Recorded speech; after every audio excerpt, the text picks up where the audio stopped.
Assalamualaikum warahmatullahi wabarakatuh. Halo, hari ini kita akan belajar tentang berpikir dengan perspektif sejarah atau dari sudut pandang sejarah. Yang pertama adalah pengertian dari berpikir dengan perspektif sejarah.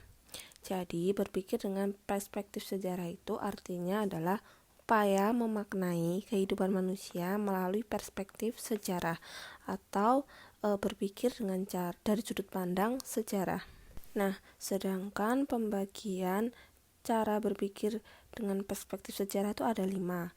Yang pertama ada kronologi, yang kedua diakronik, yang ketiga sinkronik, yang keempat kausalitas atau sebab akibat, dan yang terakhir itu adalah periodisasi. Kemudian setelah ini kita akan membahasnya satu per satu.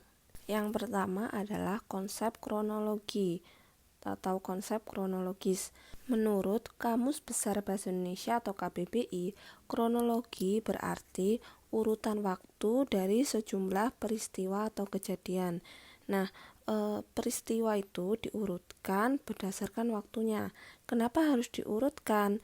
Tujuannya adalah yang pertama itu membantu menyusun peristiwa sejarah sesuai dengan urutan waktu.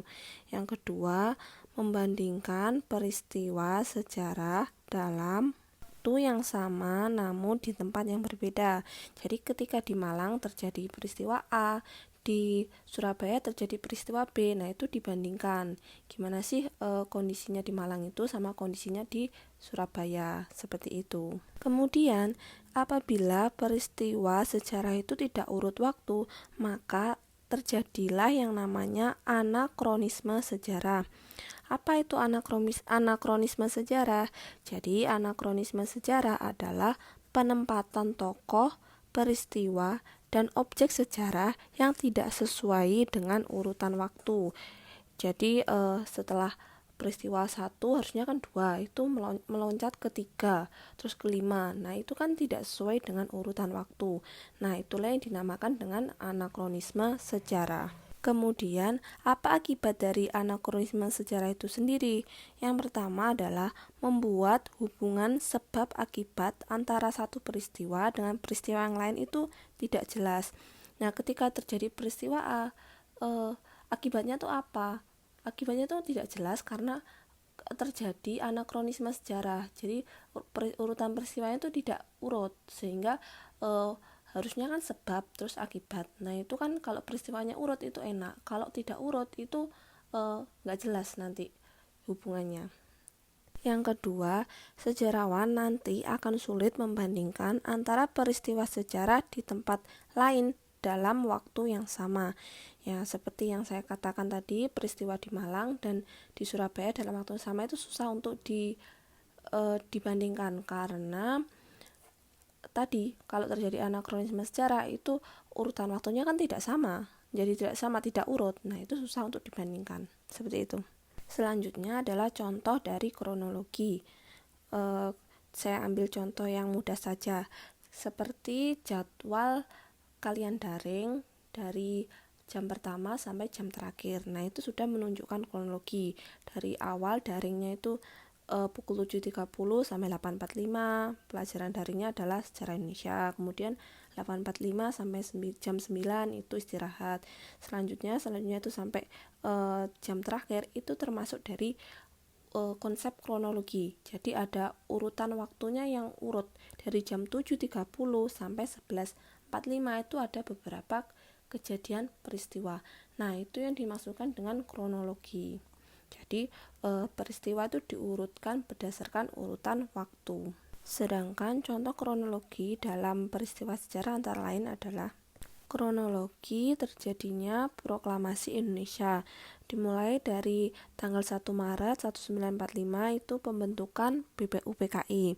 Selanjutnya berubah menjadi PPKI pada tanggal 6 Agustus. Kemudian 7 Agustus dan 9 Agustus itu ada pengeboman kota Hiroshima dan Nagasaki di Jepang. Kemudian itu tanggal 12 Soekarno, Muhammad Hatta sama Rajiman Wadjodiningrat dipanggil ke Dalat, ke Vietnam. Dan akhirnya sampai tanggal 15 itu Jepang menyerah tanpa syarat kepada sekutu. 16 Agustus terjadi peristiwa Rengas Dengklok, penculikan Soekarno sama Muhammad Hatta oleh golongan muda, dan yang terakhir itu 17 Agustus 1945 terjadi Proklamasi Indonesia. Nah, berdasarkan kronologi itu kan itu sudah urut waktunya dari 1 Maret sampai 17 Agustus. Tanggal sama bulannya itu urut dari awal sampai akhir. Nah, itu yang dimaksud dengan kronologi. Selanjutnya adalah konsep diakronik. Jadi konsep diakronik itu terdiri dari dua kata yang berasal dari bahasa Yunani. Yang pertama dia, yang artinya adalah melintasi. Jadi itu salah, itu typo, harusnya dia itu melintasi, bukan melintasi perjalanan waktu. Sedangkan kronosnya itu adalah perjalanan waktu. Sehingga ketika digabungkan, diakronik itu artinya adalah melintasi perjalanan waktu. Nah, untuk gampangannya, diakronik itu pengertiannya adalah memanjang dalam waktu. Ya, ini kan mirip dengan konsep yang kronologis. Jadi, peristiwa itu diurutkan berdasarkan waktunya. Jadi peristiwa pertama, terus kemudian kedua, kemudian peristiwa ketiga, keempat, dan seterusnya. Nah, itu konsep dari diakronik. Nah, ini kan mirip dengan konsep kronologi yang saya jelaskan sebelumnya. Memang mirip antara kronologi dengan diakronik. Bedanya diakronik itu lebih luas. Jadi jangkauan waktunya itu lebih luas daripada yang kronologi. Karena kronologi itu lebih detail dalam penjelasan, dalam menyebutkan waktunya. Selanjutnya, konsep berpikir yang kedua yaitu konsep berpikir sinkronik. Nah, kalau di diakronik itu artinya adalah memanjang dalam waktu, sedangkan kalau di sinkronik ini itu artinya adalah melebar dalam ruang. Kenapa bisa gitu? Karena ketika diakronik, peristiwa itu diurutkan berdasarkan waktunya, jadi memanjang berdasarkan waktu. Kalau sinkronik, peristiwa itu dibahas lebih detail ke dalamnya pembahasannya itu. Jadi satu peristiwa dikupas lebih detail, tidak harus diurutkan dengan waktu, tapi dibahas dalamnya. Nah, itu adalah sinkronik. Nah, pembahasan secara detail itu menggunakan atau dibantu dengan ilmu-ilmu sosial yang lain. Contohnya seperti dari segi ekonomi, kemudian dari segi sosiologi atau sosial, dari segi kebudayaan, dari segi politik, dan sebagainya. Nah, itu yang dimaksud dengan sinkronik. Untuk contohnya, saya langsung kasih dua sebagai perbandingan antara sinkronik dengan diakronik. Yang pertama adalah contoh dari diakronik. Nah, tadi kan saya sebutkan bahwa diakronik itu hampir mirip dengan konsep kronologi. Jadi contohnya juga mirip dengan konsep kronologi. Contohnya seperti ini. Ketika membahas sejarah Kerajaan Majapahit secara diakronik, itu diurutkan dari masa awal, masa berdirinya Kerajaan Majapahit yang didirikan oleh Raden Wijaya. Setelah Raden Wijaya wafat, itu digantikan oleh Jayanegara. Kemudian dibahas ketika masa Jayanegara itu gimana Majapahitnya, kemudian masa Tribuna Tunggadewi, kemudian masa Hayam Wuruk, dan seterusnya. Nah, itu jadi kalau secara diakronik itu pembahasan sejarah dari awal sampai akhir itu urut waktunya, dari awal berdiri, kemudian raja selanjutnya sampai nanti keruntuhannya. Seperti itu. Nah, kalau bedanya dengan sinkronik, ketika pembahasan sejarah secara sinkronik itu contohnya seperti ini.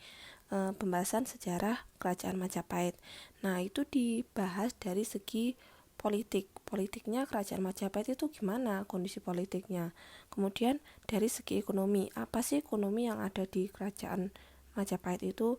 Kemudian dibahas dari segi sosial, gimana kehidupan masyarakat ketika masa Kerajaan Majapahit. Kemudian dibahas dari kebudayaan, apa budaya yang dihasilkan oleh Kerajaan Majapahit ini. Seperti itu. Jadi pembahasan suatu peristiwa sejarah itu dibahas dengan bantuan dari ilmu sosial yang lain. Contohnya kayak pembahasan dari segi politik, berarti itu menggunakan bantuan ilmu politik. Dari segi ekonomi menggunakan bantuan dari ilmu ekonomi. Jadi seperti itu pembahasan secara sinkronik. berdasarkan contoh 2 itu kalian bisa membedakan kan. Jadi kalau diakronik tadi urut waktunya, sedangkan kalau sinkronik itu tidak terlalu mementingkan waktunya. Jadi lebih ke satu peristiwa sejarah itu dibahas secara detail ke dalam-dalamnya dari berbagai aspek sudut pandang, dari sudut pandang ekonomi, politik, sosial, budaya, dan sebagainya. Yang ketiga adalah konsep kausalitas atau konsep sebab akibat. Pengertian kausalitas itu sudah jelas dari kata kaus, jadi karena atau sebab akibat. Jadi kausalitas ini itu menghubungkan suatu peristiwa dengan peristiwa lain dalam hubungan sebab akibat atau cause effect. Jadi ada sebabnya, itu nanti ada akibatnya juga. Peristiwa satu itu adalah sebabnya, kemudian terjadilah peristiwa yang kedua itu adalah akibat dari peristiwa yang pertama. Nah gitu. Terus konsep kausalitas ini dibagi menjadi dua. Yang pertama itu adalah monokausal, sedangkan yang kedua itu adalah multikausal. Kalau analisis monokausal itu artinya adalah mendeskripsikan terjadinya suatu peristiwa yang disebabkan oleh satu faktor. Jadi penyebab suatu peristiwa itu hanya satu. Nah, itu yang disebut dengan monokausal. Mono itu kan satu. Sedangkan kalau multikausal itu artinya adalah mendeskripsikan terjadinya sebuah fenomena atau peristiwa karena beberapa faktor penyebab. Nah, multi itu kan artinya banyak. Jadi kalau multikausal itu penyebabnya banyak. Terjadinya suatu peristiwa itu disebabkan banyak faktor penyebab. Nah, itu yang disebut dengan multikausal. Untuk contohnya saya jadikan dua, yaitu yang pertama contoh monokausal, yang kedua contoh multikausal. Nah, ini saya contohkan yang pertama adalah monokausalitas. Sebabnya itu adalah ada satu faktor penyebab. Yang pertama adalah melambungnya harga minyak mentah di dunia. Nah, itu sebabnya cuma satu. Akibatnya kenaikan harga BBM di Indonesia. Nah, itu hubungan antara sebab akibat dalam analisis monokausalitas. Jadi sebabnya cuma satu, akibatnya juga satu. Terus yang kedua itu adalah multikausal atau beberapa faktor penyebab. Contohnya gimana terjadinya runtuhnya rezim Orde Baru. Nah, itu kan sebabnya ada banyak, nggak cuma satu. Yang pertama adanya krisis kepercayaan, ada KKN atau korupsi, kolusi, nepotisme itu. Kemudian kesenjangan pembangunan yang difokuskan kan di Jawa. Kemudian pelanggaran hak asasi manusia atau HAM. Nah, dari beberapa faktor penyebab itu menyebabkan runtuhnya rezim Orde Baru. Itu dianalisis dari segi multikausal. Jadi ada beberapa faktor penyebab yang menyebabkan terjadinya peristiwa runtuhnya rezim Orde Baru. Jadi kayak gitu yang multikausal. Kemudian konsep berpikir yang terakhir adalah periodisasi. Jadi periodisasi ini artinya adalah pembabakan atau pembagian waktu yang diterapkan dalam sejarah. Jadi sejarah itu dibagi menjadi beberapa bagian waktu. Nah, itu dimaksud dengan periodisasi. Tujuan dari periodisasi ini adalah yang pertama menyederhanakan penyusunan peristiwa. Nah, ketika peristiwa itu disederhanakan, itu kan memudahkan pembaca untuk memahami suatu peristiwa sejarah. Yang kedua adalah membatasi kajian sejarah atau mengklasifikasikan suatu kajian sejarah. Nah, jadi dibatasi ada sejarah tentang Islam, sejarah tentang Hindu-Buddha, sejarah masa Orde Baru, ya seperti itu. Jadi dibagi-bagi. Nah, itu masuk dari periodisasi, dibagi-bagi itulah. Kemudian yang ketiga, mengetahui peristiwa sejarah secara kronologis. Nah, karena periodisasi ini pembagiannya itu juga harus urut waktu. Nah, itu kan menyebabkan kita itu bisa mengetahui peristiwa sejarah secara kronologis atau urut waktu. Terus yang keempat itu memenuhi persyaratan sistematika ilmu pengetahuan. Nah, itu adalah salah satu dari periodisasi. Kemudian yang terakhir adalah mengetahui corak atau ciri khas suatu zaman. Nah, jadi ketika sejarah dibagi-bagi menjadi beberapa bagian, itu kita bisa mengetahui corak atau ciri khas dari satu sejarah dengan sejarah yang lainnya. Seperti contohnya sejarah kerajaan Hindu-Buddha di Indonesia atau di Nusantara. Nah, itu kan berarti yang dibahas fokusnya itu cuma kerajaan Hindu-Buddha. Nanti juga ada masa Islam. Berarti itu yang dibahas itu adalah kerajaan-kerajaan Islam. Sedangkan gimana sih cara pembagian periodisasi ini? Jadi periodisasi itu dibagi berdasarkan jenis sejarah yang akan ditulis. Sudah saya sebutkan tadi, kalau ingin menulis tentang sejarah Hindu-Buddha berarti ya dibagi menjadi sejarah Hindu-Buddha. Nanti kerajaan Islam itu juga di kerajaan Islam, seperti itu. Agar lebih memahami tentang konsep periodisasi ini, saya tunjukkan pembagian zaman atau periodisasi menurut salah satu ahli sejarah di Indonesia, yaitu Bapak Sartono Kartodirjo. Jadi Bapak Sartono ini dia membagi sejarah yang ada di Indonesia itu menjadi 4. Yang pertama ketika masa prasejarah, yaitu sebelum abad ke-5. Kemudian yang kedua itu masa zaman kuno. Nah, masa zaman kuno ini dibagi menjadi 3. Yang pertama masa kerajaan-kerajaan tua, kemudian masa Sriwijaya, kemudian masa Mataram. Nah, itu ketika masa zaman kuno. Yang ketiga adalah masa zaman baru. Itu dibagi menjadi 3 juga. Yang pertama adalah masa Aceh, Mataram, Makassar, Ternate, Tidore. Jadi masa kerajaan Islam. Kemudian yang kedua itu masa perlawanan imperialisme bangsa barat. Jadi ini ketika masa penjajahan baik Jepang maupun Belanda. Kemudian yang ketiga masa pergerakan nasional. Nah, ini masih dijajah tapi Indonesia itu sudah memiliki keinginan untuk memperjuangkan haknya sebagai suatu negara. Terus yang terakhir adalah masa Republik Indonesia. Nah, itu beberapa pembagian waktu menurut Bapak Sartono Kartodirjo. Contoh terakhir agar kalian lebih paham, contohnya periodisasi dalam pembelajaran sejarah yang ada di sekolah-sekolah. Yang pertama kan mesti dibahas itu masa prasejarah. Kemudian setelah masa prasejarah sudah selesai dibahas, itu pembahasan tentang masa kerajaan Hindu-Buddha. Dan seperti contohnya kayak Kutai, Sriwijaya, Tarumanegara, kemudian Mataram, dan sebagainya.